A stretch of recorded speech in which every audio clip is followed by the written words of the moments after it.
বিদেশি apple, apple তো আমার দেশে হয় না। বিদেশি আপেল বেশি না খাইয়া দেশের পেয়ারা খান, 2টা আপেলের সমান 1টা পেয়ারা।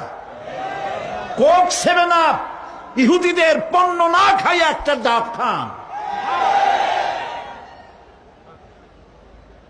আর বড় সাইজের পাঙ্গাস না খাইয়া চেলা পুটি এগুলো খান, কি হবে?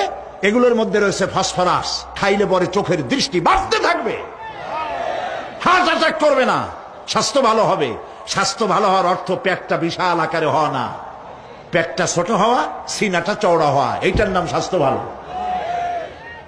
সেই জন্য আল্লাহ রাব্বুল আলামিন এই পৃথিবীতে মানুষগুলিকে সুন্দর করে সৃষ্টি করে তার খাওয়া, চলা ফেরা, ওঠা বসা সবকিছুকে একটি নিয়মতান্ত্রিক পদ্ধতিতে পরিচালিত করেছেন।